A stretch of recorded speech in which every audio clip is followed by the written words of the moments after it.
Hello everyone and welcome back to another Figurehead Reviews video, and today we are taking a look at the DC Multiverse Harley Quinn from the Lex Luthor Collect and Connect series.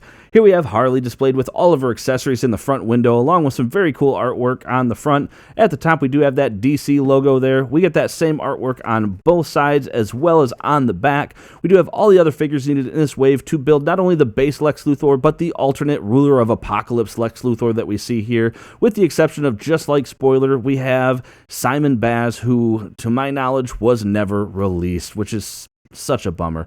And then at the top, we do have the read-up here. The unpredictable Harley Quinn is free from Mr. J's mind games and finally calling her own shots.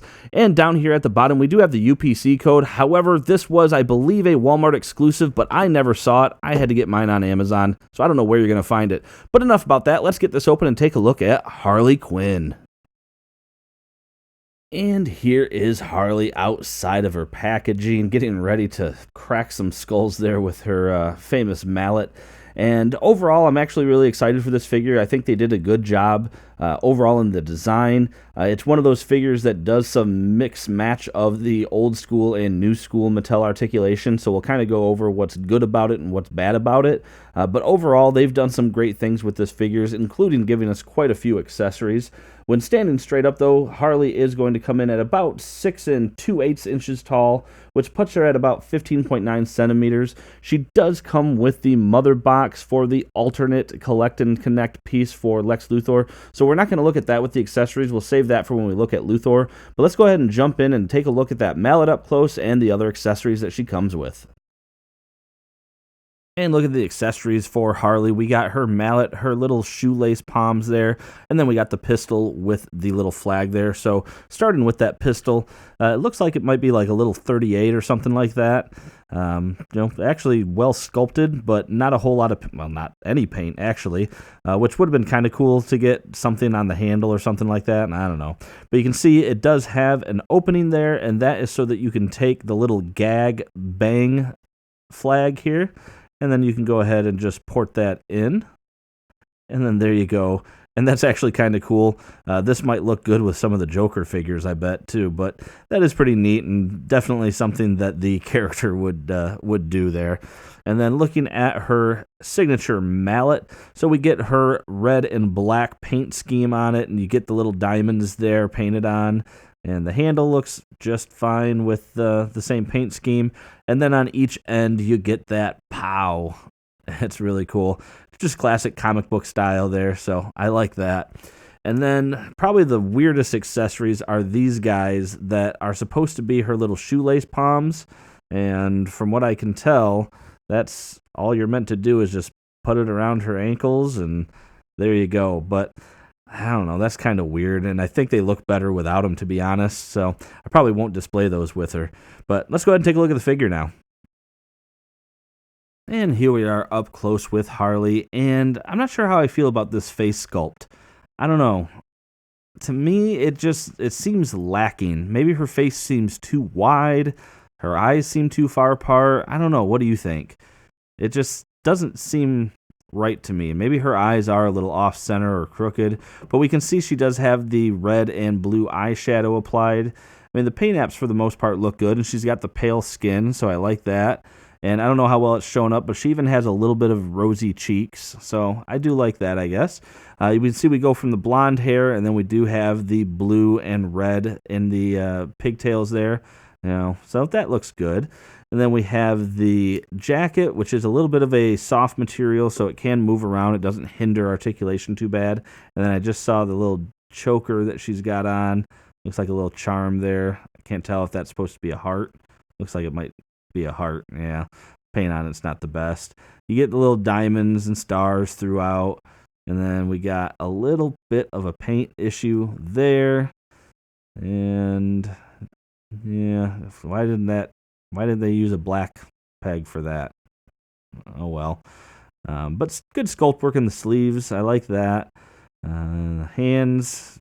We get a gripping hand there. I didn't go over it, but you do have a pistol holding hand for that gun, but the finger doesn't really go into the trigger, but it'll still hold it, so that's good.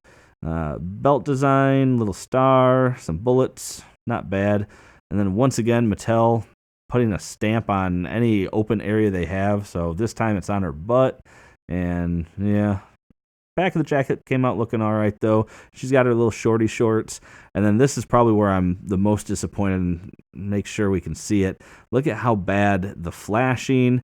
We get just a very lumpy look on the upper leg there. We get that, whatever that is, it's like it's separating. I got a big chunk there.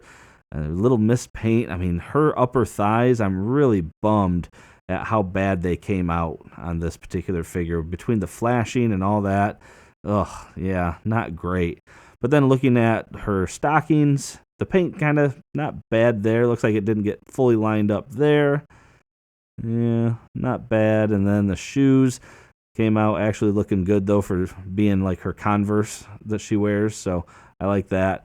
So, I mean, overall, there are some paint issues, but I don't know. I guess it's a good-looking figure. Looking at the articulation, you do have a head that can go side to side. You just kind of got to swing the pigtails around. And, oh, look at that. I didn't notice. Looks like, do they come off? Are they meant to come off? Probably not, but it looks like her pigtails are just ported in. Yep. I wonder if they're supposed to be glued or not. So her pigtails actually do have some articulation to them and can pop out. So maybe that can help with some of the posing. Boy, can I get it back in there now? Maybe I shouldn't have done that, huh? Well, we'll get to it later.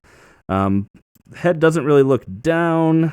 Doesn't really look back either. You have arms that can come up quite a ways, though. You have full rotation.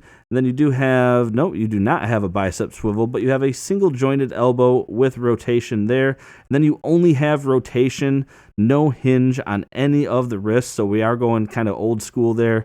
And then we have a diaphragm joint that, like most of the other females in this wave, doesn't really do much. You can't really look down, can't really look back.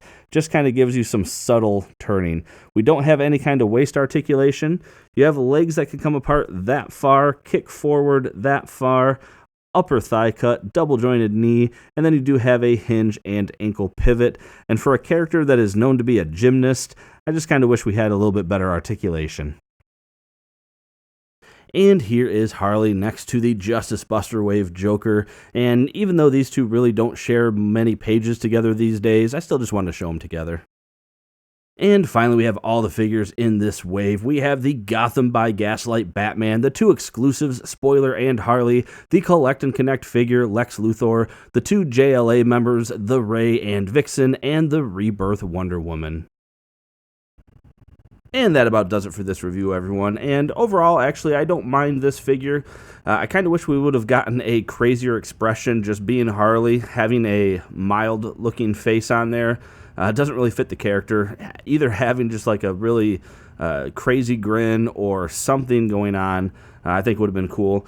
This is certainly going for the look that she has more in her solo run in Rebirth, not so much her Suicide Squad run. And I kind of wish it would have been more the Suicide Squad look. I mean, it really doesn't matter. I think it can double just fine as a Suicide Squad look, but she's got a little different style, I think, going for her with that particular run. But either way, cool figure, and I think it was well executed and certainly was showing the direction that Mattel was going into with a lot of the articulation and things like that. So if you can find it, I think it's worth picking up. But with that being said, that is it for the review, everyone. So if you like this video, please hit that like button. Subscribe for more content just like this. And aside from that, thanks for watching my video, and have a great day.